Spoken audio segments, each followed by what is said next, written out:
អ្នកដែលជា fan របស់ JDM ឬក៏អ្នកដែលឆ្លាញ់រថយន្តពិតប្រាកដប្រហែលជាស្គាល់ model មួយនេះហើយគឺ Toyota Supra MK4 តែថ្ងៃហ្នឹងយើងអត់មកនិយាយពី model Supra MK4 ទេតែយើងមកនិយាយពីម៉ាស៊ីន 2JZ ដែលជាផ្នែកមួយយ៉ាងសំខាន់របស់រថយន្ត Toyota Supra MK4 មួយនេះតើហេតុអ្វីបានជាវាមានភាពល្បីល្បាញខ្លាំងម្ល៉េះ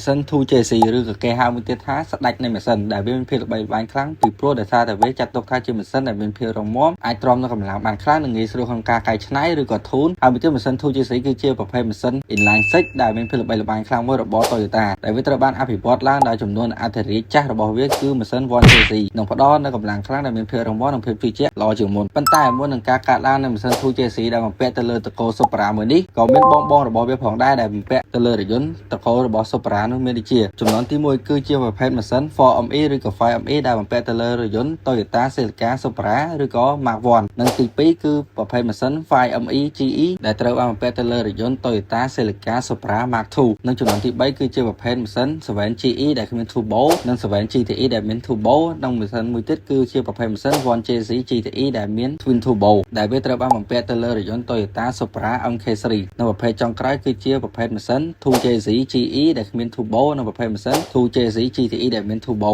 តែត្រូវបានបំពាក់ទៅលើរថយន្ត Toyota Supra MK4 ដែលជាជំនាន់ចុងក្រោយនៅសម័យនោះហើយកត្តាមួយទៀតដែលគេត្រូវបានដាក់ឈ្មោះឲ្យម៉ាស៊ីន 2JZ នេះគឺជាអត្ថន័យនៃម៉ាស៊ីនដែលអាចលេងកម្លាំងក៏បានលេងល្បឿនក៏បាននិងយកទៅត្រិចក៏បានដែរគឺទី1តាក់ទងជាមួយនឹងផ្នែកម្លងសិនដែលផ្នែកម្លងសិនវាត្រូវបានផលិតចេញពីដែកឬក៏គេហៅថា cast iron block ដែលវាមិនមែនជាប្រភេទអាលុយមីញ៉ូមទេហើយវាក៏រឹងមាំខ្លាំងធន់នឹងសម្ពាធ Turbo បានខ្ពស់ហើយអាចទ្រាំទ្រនឹងកម្លាំងលើពី800ទៅ1000 horsepower ដោយមិនចាំបាច់បដូរប្លុកម៉ាស៊ីនក្នុងការរៀបចំថ្មីឡើងមកវិញទេទី2គឺជាប្រភេទក្បាលនៃស៊ីឡាំងឬក៏ DOHC 24 វ៉ាល់ដែលវាមាន Kensa 2និង24 វ៉ាល់ធ្វើឲ្យខ្យល់ចេញចូលបានល្អនិងជួយឲ្យម៉ាស៊ីនដំណើរការបានល្អនៅ RPM ខ្ពស់តែទី3ម៉ាស៊ីន 2JZ GTE នៅត្រូវបានផ្គត់ផ្សំឡើងជាមួយនឹង Twin Turbo ដែលត្រូវបានបំពាក់ឡើងចំនួន2គ្រាប់ដែលវាផ្ដល់នូវកម្លាំងលឿននិងការបន្ថយ Turbo lag ដែលវាមានកម្លាំងដើមចេញពីក្រុមហ៊ុនត្រឹមតែ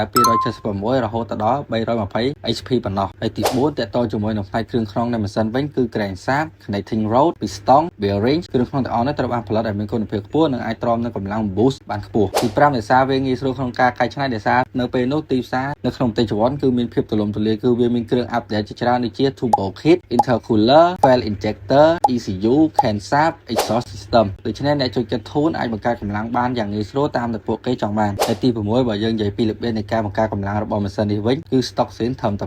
276រហូតដល់320 HP ប៉ុណ្ណោះតែបើយើងលេង Stage 1វាអាចលោតរហូតដល់400 HP រហូតដល់500 HP តែបើយើងឈានទៅដល់ Stage 2គឺអាចធូនរហូតបានដល់ទៅ600 HP រហូតដល់800 HP ប៉ុន្តែបើយើងបៀវាឲ្យសុខគ្រប់មួយសេតតែម្ដងគឺអាចលេងរហូតដល់1000ឬក៏2000 HP លើសបើយើងកែគ្រឿងនឹងត្រូវឬរៀបចំប្រព័ន្ធភ្លើងបានល្អអញ្ចឹងអានោះហើយគឺជាចំណុចខ្លាំងរបស់ម៉ាស៊ីន 2JZ ហើយចំណុចទី8ដែលធ្វើឲ្យអ្នកនរគ្នាស្គាល់ម៉ាស៊ីន 2JZ នេះគឺវាល្បីល្បាញដោយសារបុព្វធម៌នៃយន្តនៅក្នុងរឿង Fast and Furious និងខ្សែភាពយន្តជាបន្តបន្ទាប់ធ្វើឲ្យម៉ាស៊ីន 2JZ កាន់តែល្បីល្បាញនិងជាពិសេសគឺដោយសាររថយន្ត Toyota Supra MK4 ដែលត្រូវបានបំពាក់ទៅដោយម៉ាស៊ីន 2JZ GTE និងបានក្លាយជារូបតំណាងមួយក្នុងពិភពនៃម៉ាស៊ីន ធូននិង Motor Sport ហើយនៅក្នុងសម័យនោះផងដែរម៉ាស៊ីន 2JZ នេះមិនមែនពាក់ទៅលើតែរថយន្ត Toyota Supra MK4 ទេវាមានដូចជា Toyota Aristo Toyota Chaser ខ្លះប្រើ 1JZ ប៉ុន្តែក៏បានបដូរមកទៅជា 2JZ វិញ Toyota Crown និង Lexus GS 300ជាដើមហើយពាក្យថាម៉ាស៊ីន 2JZ មួយម៉ាត់ហ្នឹងគឺវាមិនមែនមានតែមួយប្រភេទទេគឺវាមានរហូតដល់3ប្រភេទដែលទី1គឺជាប្រភេទម៉ាស៊ីន 2JZ GE ដែលវាគ្មាន Turbo ទេដែលវាបង្កើនកម្លាំងបានត្រឹមតែ220 HP ទៅដល់230 HP ប៉ុណ្ណោះដែលវាប្រើប្រាស់តែលើរថយន្តប្រណិតនិងរថយន្តប្រើប្រាស់ប្រចាំថ្ងៃចំណែកម៉ាស៊ីន 2JZ GTE គឺវាបំពាក់មកជាមួយនឹង Twin Turbo 2គ្រាប់ឬក៏ Sequential Twin Turbo សម្រាប់ model ជប៉ុនដែលអាចផលិតកម្លាំងចេញពីរោងចក្រមកបានត្រឹមតែ276 HP ប៉ុណ្ណោះនិងប្រហែល320 HP ចឹងទៅហើយក៏ជាប្រភេទម៉ាស៊ីនដែលល្បីល្បាញបំផុតក្នុងការធូនឬក៏ការប្រើប្រាស់ទៅលើទីលានផងដែរហើយមួយទៀតគឺជាប្រភេទម៉ាស៊ីន 2JZ FSE ដែលប្រើប្រាស់បច្ចេកវិទ្យា D4 Direct Injection ផ្ដោតទៅលើការសន្សំចៃប្រេងនិងការកាត់បន្ថយនៃការបំពុលប៉ុន្តែជាអកុសលទោះបីជាមានភាពល្បីល្បាញខ្លាំងប៉ុណ្ណានៅក្នុងពិភពគុណក៏ដោយក៏វាត្រូវតែមានទីបញ្ចប់របស់វាដែរតែម៉ាស៊ីន 2JZ នេះត្រូវបានកកើតឡើងនៅឆ្នាំ1991ប៉ុន្តែក៏បានលាពិភពគុណនៅឆ្នាំ2007ដោយសារតែពេលនោះគឺអាស្រ័យទៅលើទីផ្សារនិងការបញ្ចេញនៅ model រថយន្តមិនសូវទូលំទូលាយនិងលក់មិនសូវជាដាច់ទៅពេលនេះហើយទើបគេផ្អាក ការជប់ផលិតនៅម៉ាស៊ីន 2JC ផងដែរដោយមុនពេលត្រូវបានជំនួសដោយម៉ាស៊ីនជំនាន់ថ្មីនិងការផ្ដោតទៅលើការសន្សំចៃប្រេងនិងការបំពេញនូវស្តង់ដារបរិស្ថានច្រើនជាងមុនអញ្ចឹងធ្វើឲ្យម៉ាស៊ីនដែលបង្កើតកម្លាំងបានខ្លាំងនៅពេលនោះគឺលើដំណើរការទៅលើទីផ្សារតែម្ដង